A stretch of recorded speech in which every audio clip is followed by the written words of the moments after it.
You're listening to the AFTERBUZZ TV network, now the largest new media platform on the web, and your #1 source for after-show entertainment.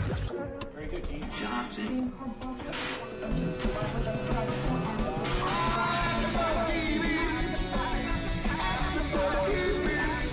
The AFTERBUZZ Studios in Los Angeles, California. Presented by Maria Menounos and Bing.com and streaming live thanks to Akamai Technologies. This is AFTERBUZZ TV's The Killing After Show. We'll break down tonight's episode and get you all the latest news and gossip. And now, another post-game wrap-up show for your favorite TV show. It's AFTERBUZZ TV's The Killing After Show. Welcome, ladies and gentlemen. Bings for doing. We're here doing Season 3, Episode 4 of The Killing Headshots. I am, of course, Phil Svitek, joined alongside Marisa Serafini. Hello, everyone. Making our video debut, we are. Finally. Very good episode. Very, very good episode, I thought. I liked it. A lot happened.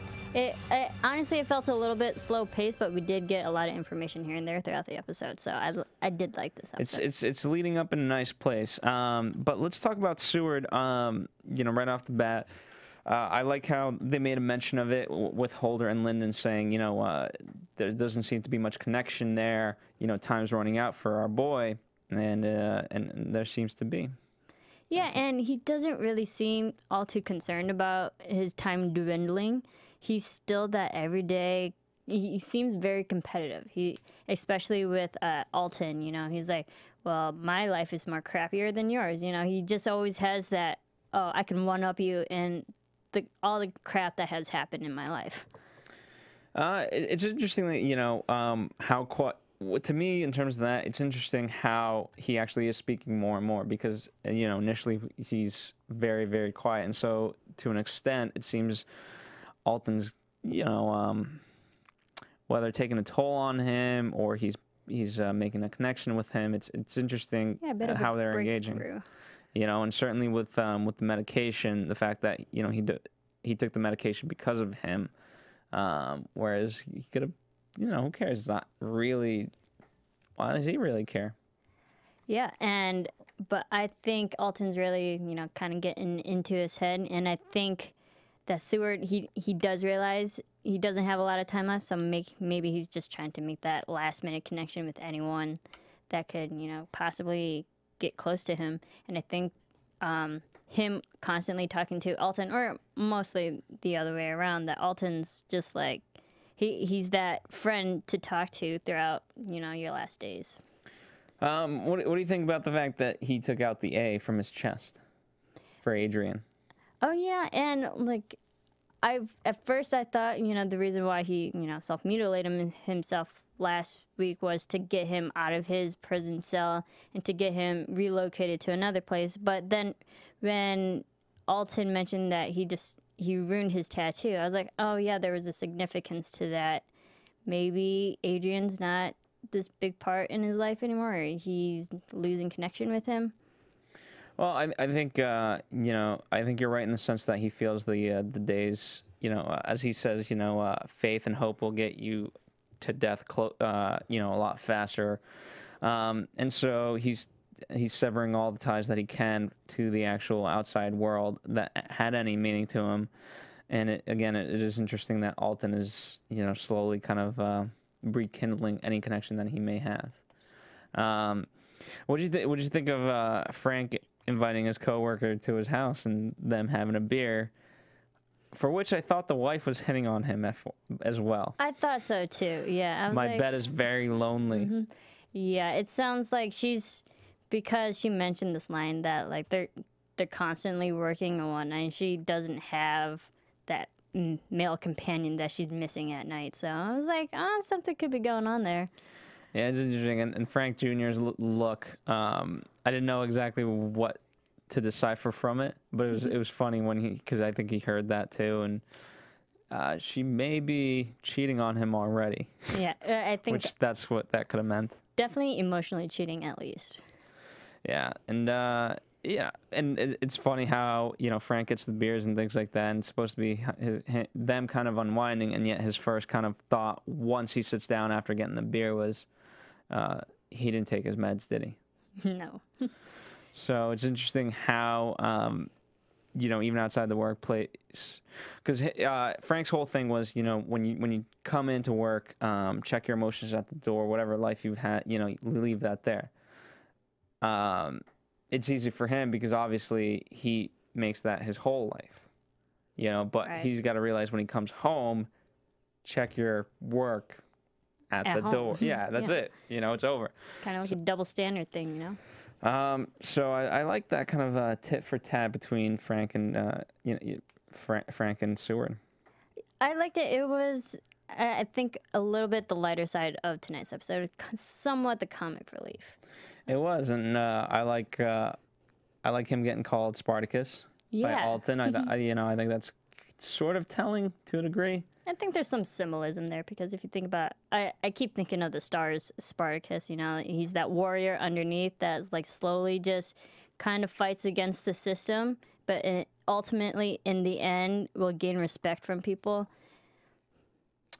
You could be that warrior, like he's fighting towards this battle. Yeah. So I mean, I think you're definitely right in that sense. You know, I don't think they would have just written that in unless that had some sort of meaning. Mm-hmm. So, before we get into our next topic, I want to tell you guys about a movie called Adventures of Serial Buddies. It's a comedy about serial killers. It's the first serial killer comedy of all time. And it's got Henry Winkler as the narrator. It's got Kathy Lee Gifford, Artie Lang, Beth Bears from Two Broke Girls, Maria Menounos, Christopher Lloyd from Back to the Future, Christopher McDonald from Happy Gilmore, among others. So, very, very funny movie. Written and directed by our very own Kevin Undergaro, who co-founded the network alongside with Maria Menounos, who produced the movie.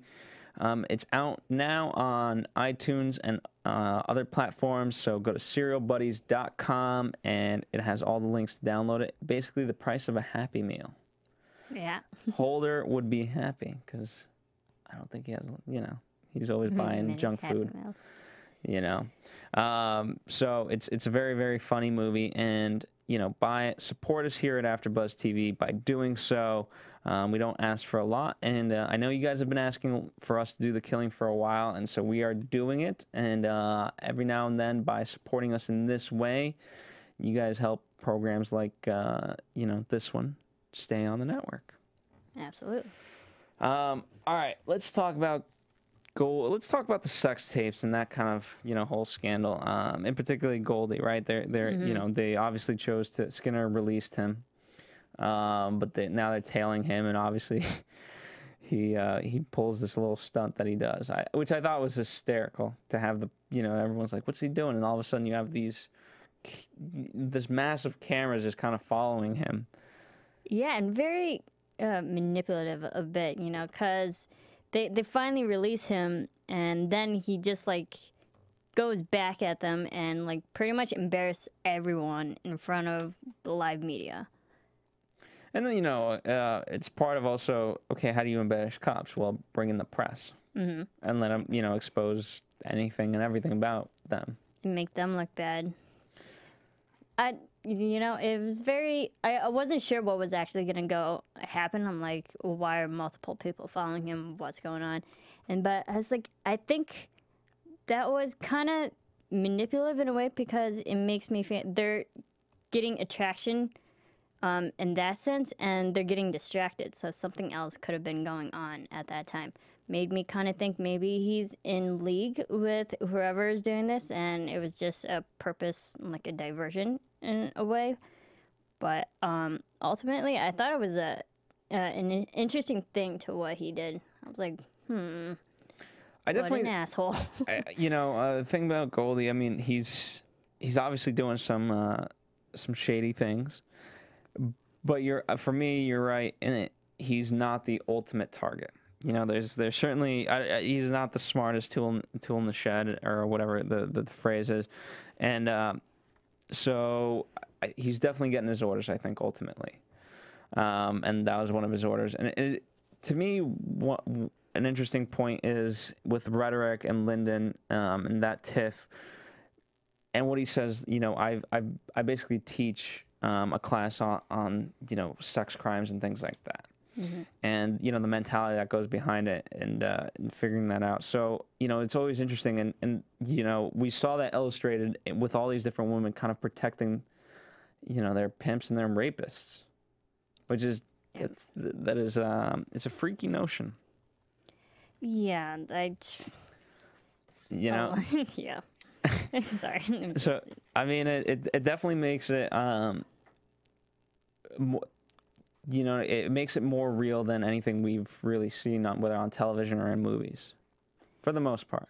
Yeah, and the thing is about this stuff does happen in real life. It's scary, and I think they're, you know, touching on it in such a realistic point of view that we, as the audience, can actually understand it, and then get into the mentality of why this is happening, why this killer is after it. It's kind of scary. Well, you know, one of the most interesting parts of it is, you know, how they make, you know, they make them feel like they're special, right? They're talking about, oh, he gave me a Happy Meal, you know, and he shared his fries with me, which you remember how Lyric found out about this whole thing? Trying to. She was in the car with a guy, and he gives her his fries and tells her to be careful. Yes. So I'm interested. You know, I think there's gonna be, unless that's just. Here's the thing. I don't think it's just coincidence. I mean, it could obviously be where every pimp just, you know, it could be in the pimp or sexual rapist handbook of like, hey, hand the girl some fries. Well, I think it's also not just necessarily the fries. I mean, if you think about it, all these girls that are getting raped and killed, that they all come from the streets. So food is an important thing to them. I'm sure they can't eat on a regular basis because they're on the streets. And so whatever food it is, despite Happy Meals or fries, you know, I think that's just, you know, they bond over food, not necessarily fries. No, I get that aspect of it, but I do think, you know, that guy from, you know, that Lyric was with, I think, you know, he has some sort of part to play. Definitely. And I agree with Lyndon 100%. I think Tiffany, I think is her name. Yeah. She's definitely withholding something. Oh yeah, and you can tell that there was a lot more to that backstory that she didn't want to touch upon. Maybe because, you know, what happened to her was so serious that she didn't want to talk about it, and that's understandable. But that, even doing that, that's withholding evidence from, you know, a crime investigation. I like how, you know, Holder was brought in to help, and I liked his tactfulness. He has such a street lingo to him when he does these sort of things. It's funny. You know, you're a real pretty girl, you know? Right. And even before that, we saw Lyndon, the way that, because she wasn't getting through to Tiffany, she uses reverse psychology. And then she's like, well, I'm sure, you know, he didn't like you after the fact that you became successful. So he tossed you aside, you know. And that kind of reverse psychology, I was like, oh, that's how she's going to break him. Or she's going to break her. So yeah. I thought that was interesting. You know, and it's just, again, I love the politics of the show, you know. Obviously, a connection has to be made kind of between the murders and the tapes and things like that. And obviously, that's what Lyndon is fixated on. I don't know quite what to think of Rhetoric. I love that line of, you know, 23 years and you've never made sergeant because you never get out of the way. And it was so true. And because even before, right before she said that line, and she's talking to Holder directly straight to him, and then we see Rhetoric on the side, and he keeps like adding all these lines into it, and she's not even paying attention, not even giving two craps about him. And then she's like, all right, you're being annoying, and then I'm just going to tell you off right now. Well, here's the thing. I think the problem is, okay, so, you know, he says he's an expert and that he knows all these things. Okay, but you're being very negative, and instead, you know, put that knowledge to use. Mm-hmm. You know, okay, go ahead and solve this case or, you know, whatever. But he's not doing that. He's rather, he's picking everything else apart. And that's why he's never made sergeant for me. Exactly. He's not doing... Lyndon's been doing more work on this case than he has. And she clearly points that out. She's like, you're pointless. You're not doing anything. So. And she's not afraid to try and get answers. I mean, not every lead is gonna pan out, but she's willing to give it a whirl. And I like her strategy. I mean, when she talks to Callie's mom, it was obviously very smart of her to show her the tape. Yeah, because just talking to her, obviously that doesn't help. So I think Lyndon knows like the ways to get through to people. If talking to them straightforward is not going to help it, like, oh, let's just add this to it, and that'll get them to realize what I'm, trying to say. And then how she shows it, she's like, no, you need to sit down because this is serious and this is about your daughter. You need to care. Now, knowing in hindsight, obviously there was much nervousness on the mom's part. She started smoking a cigarette and things like that, and kind of getting into predictions. But in the teaser for next week, Lyndon confronts her and says, you knew that the voice was your boyfriend. Mm-hmm. Do you think she was doing that because she knew that fact? Or was this more rather than, okay, I'm watching my daughter and everything that I've been saying thus far hasn't been a lie, but has been kind of me trying to avoid the truth that basically my daughter's a prostitute. Yeah, I think the mom did know that was her boyfriend. And again, she's withholding evidence. I think the people, like everyone they're interrogating, they're always holding back information. If everyone was truthful, straight up, they'd find the killer already. They'd find this person who's doing all these crimes to these young girls, and honestly, the show would be over. We'd find the killer, and where's the fun in that? But if everyone was honest at straight up, then they would find. But here's the thing: it's like Bullet. Even at the end of the day, as much as it benefits Bullet to tell the truth and things like that, she also has to protect herself in some sort of way because as Goldie's out back on the street. Mm-hmm. That's not what she had wanted. That's she went to hold her with, with faith, if you want to borrow that from Seward. And she said, "Hey, here's all the information, but you got to lock him up because I can't have him out there." Yeah. And to basically find out that they let him go, it's not safe for her. And so I think a lot of people are in that sort of situation. And they're doing it to protect themselves. But if they were honest from the get-go... Well, let's talk about Dibs, who's getting interrogated by Holder, which, by the way, I like how Lyndon, says, she kind of lets him do his thing with that. But also, her and Holder were the ones that kind of came in and were the tag team to really bust open this, and they found the room. They did, and they interrogate Mama Dips. Oh, she was a biatch, a cold, cold woman. And which is funny because the actress who plays Mama Dips, Grace Zabriskie, I've seen her in other TV shows and other characters. She always plays the mean lady that no one likes. So it was very kind of true to. She's kind of that character actor. So. Okay, interesting. Obviously.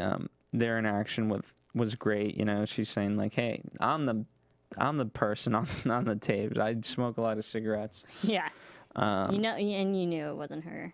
Yeah. It's clearly a guy's voice. So it's just one of those things where ultimately you'd rather sacrifice yourself to protect the bigger thing because the bigger thing is more harmful to you than lying and whatever it may be, whatever consequences. Everyone is lying. Everyone is lying in some capacity. They're not giving all the straightforward truth to everything. Everyone is holding back something or telling a lie. Well, that's the streets. And that's what's frustrating. Speaking of lies, I mean, here's the thing, right? So you talk about all, if you want to lump them in a very basic category, you can call them criminals or just people from the streets, whatever you want to call them, right? But then you have Twitch's parole officer, who goes on the ultimate lie.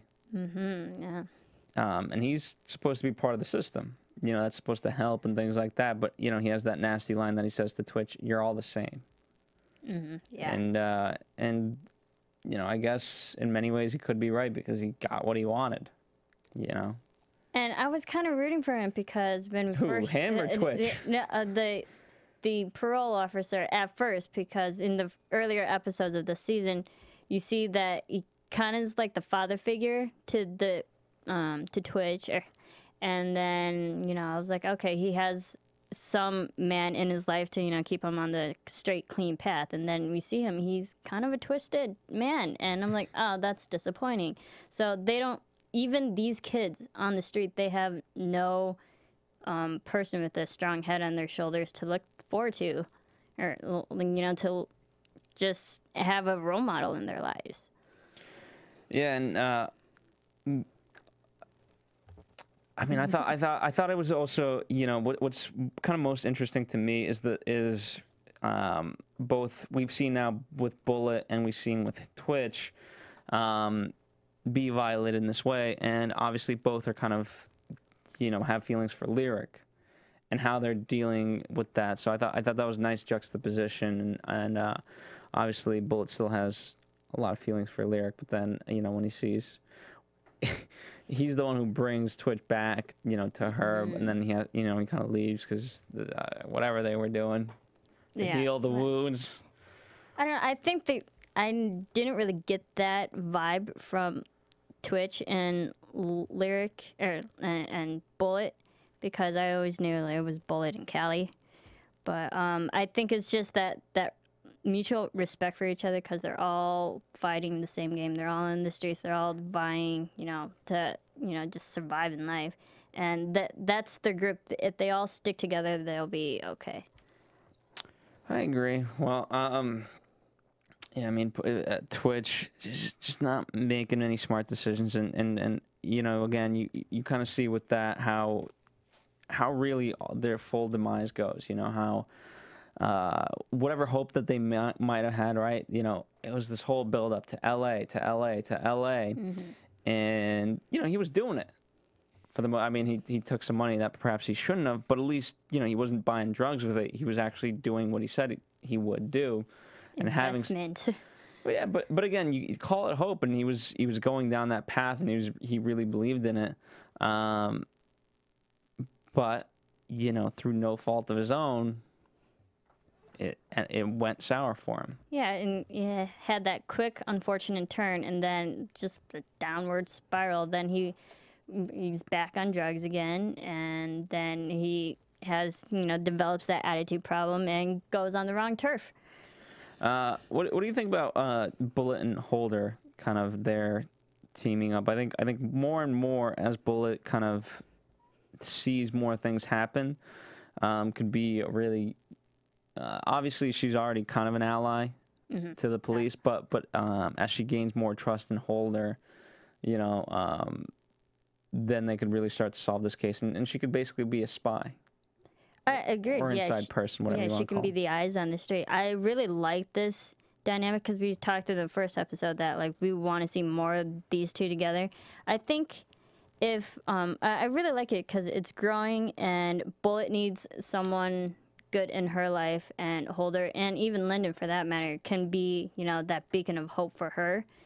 And I think if she sticks with Holder and whatnot, he can ultimately protect her and keep her safe, and hopefully in turn keep her friends safe too. So I really like it. It's growing, and I just hope, you know, we see more in the future. That I think we certainly will. Yeah.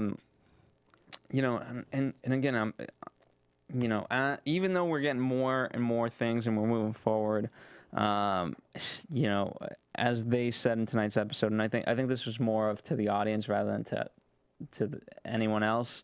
It's just one of those devices, but you know, how does this tie into Seward? And we still don't know that fact, and so I think obviously that's the biggest one. But in terms of the connection to the, you know, who's the man and who's the voice and who's the real killer, obviously we have John Mills. John Mills. And that's where we're kind of left with, you know, they have that printout and things like that, and we see that amazing shot of. Yeah, I knew there was something up as I was watching it. You know, we have, I think right at that time we have the news conference with Goldie, and I thought it was great. So you have the indistinct chatter of that. Then you have the mom on her phone, but you don't hear the guy because you hear only the television. And I knew right away, okay, something's up with this boyfriend. He's involved in some sort of way. And she knows it too. And the thing about when they showed Joe Mills' mugshot, there was this line on the report. It says suspicion of criminal sexual abuse. So he's had that past, had that dark past that he probably was raped himself too, which kind of makes sense if he's abusing these girls on the street and raping them. So it's just that was the cause of what, you know, why he's doing this, because that happened to him when he was whatever age. So now, is he the ultimate ringleader? I'm not sure about ultimate. He might definitely be heavily involved. Yeah. And for me, the biggest mystery, you know, we've kind of gotten away from Adrian. Obviously, very symbolically with the cutting out of the A on his chest. But I would like to see more of him and how he kind of plays into the storyline, or how he, you know, and how that develops. Speaking of that, should we just hop right into predictions? Let's do it. And now, your AfterBuzz TV predictions. So, I think next week's gonna be exciting. I like how Lyndon's gonna confront some people. And obviously, it's in regards to Joe Mills. Mm-hmm. And hopefully, we're going to start to see a lot of this kind of start coming to fruition. I mean, it's one of those things where, you know, the pace of the show is kind of so slow that there's not even you know, on some shows you would get some sort of false suspects and things like that, and you could start to kind of guess, and obviously you'd be wrong because, you know, it's very strategic in that way, and it's meant to, which, by the way, it's funny that Holder and Bullet, you know, we're talking about carrots and rabbits because obviously it's symbolic of, you know, falling in the wrong rabbit hole. Right. And typically shows like that would do this, but right now we don't really have much connection to anything. No, kind of slowly, but not really. And I think that's what they're definitely dragging this crime investigation on, even though they mentioned that technically in real time for this show, it's only been 4 days since Callie's been missing. So, and for us, it's been like 3 to 4 weeks now. So they I think that's just how smartly written the show is that cause it's kind of like 24. You know, each episode is only 1 hour. And then this is only 1 day. Each episode's only 1 day. So, like, they're definitely dragging the storyline. I think that... in a good way, though. Yeah, in a good way. I think there was a quick moment tonight when Seward was talking to Alton that there was just this one point that Alton seemed like he was, like, really getting on Seward's nerves. And I kind of think that eventually Seward might find a way to kill Alton. Just a prediction. I don't know. I'm kind of torn with that because so why did he save him? Yeah, exactly. Because then we see Alton, you know, getting beat up, and Seward's taking the medicine to save his life. So I don't know. I think maybe he might kill him. Maybe. Interesting. All right. That's a fair enough prediction. For me, I think there's definitely going to be more of a build-up with Redrick. I think he's gonna, you know, he left quietly this time, but he, you know, as he threatened, you know, I'm going to Skinner with this. So that'll be kind of interesting to see what he does with that. He's definitely put in his place by Lyndon, so. Sort of, but again, you know, there could be, you know, who's gonna have the last laugh ultimately? Lyndon, definitely. Hopefully. Well, I hope so. Hopefully. I mean, I think we're all rooting for Lyndon. Oh, I didn't say that, but I think, you know, maybe here's the thing. Ultimately, by the end of the season, she will have the last laugh. Now, does that mean that, you know, by episode 6 or 7, she's on top? No, she's going to have to be brought down a little bit. I mean, things are, you know, the bad news is things are only going to get worse until they get better. We got a lot of more episodes to go. That's true. I think Lyndon will be definitely celebrating at the end once they catch whoever's doing all the these crimes. But I think Redrick will definitely be helping more so now that he knows that he's like, oh yeah, I haven't really been doing anything. He has that realization. He'll actually start doing something. Hopefully, again, you know, I mean, you know, instead of being a duo, they could be an amazing trio, especially if he has the knowledge he says he does. But we'll see. And then ultimately, I want Holder to get Sergeant. Anyway, he could. That's all the predictions I have for this week. Thank you guys for listening, tuning in. And guess what? Now you can go on the new and improved AfterBuzzTV.com. Much improved. And you know what? Feel free to comment right there. You'll have the episodes, things like that. It's one-stop shop for everything you ever wanted. You know, let us know what you guys thought of this episode tonight. And also send us some feedback about the website, what you guys, you know, love about it, and what you guys perhaps want to see in addition to that, because we'll listen. You know, it took us a long time to make this one because we took a lot of your guys' input on this, and so, you know, there's going to be unveilings of other versions and improvements of this one, but we need you to kind of help us out with that. Continuously improve here. Continuously, yes. In the meantime, where can they find you, Marisa? You can follow me on Twitter and on Instagram at Serafini TV, and I also host Hemlock Grove and Rookie Blue. Hemlock Grove, you know, that's like serial killers meets vampires type of deal. So it's right up the alley of you guys as fans. Remember, Adventures of Serial Buddies out now as we speak. Download it on iTunes, the price of a Happy Meal, and of course find us here at AfterBuzz TV, whether on Facebook, Twitter, Instagram, all that. If for some reason you don't know how to work those or don't know how to find it, go to AfterBuzzTV.com, your one-stop shop. And thank you for Stephen Lemieux in the booth. We'll see you here next week. From Bing.com, executive producers Maria Menounos, Kevin Undergaro, Phil Svitek, and the entire AfterBuzz TV staff, we would like to thank you for listening to the AfterBuzz TV network. To watch or listen to other after shows and post comments or questions, be sure to visit AfterBuzzTV.com. I'm Sir Richard Wentworth, and this has been a presentation of AfterBuzz TV. Buzz you later. The views expressed herein are those of the hosts only and do not necessarily reflect the views of AfterBuzz TV or its owners or principals.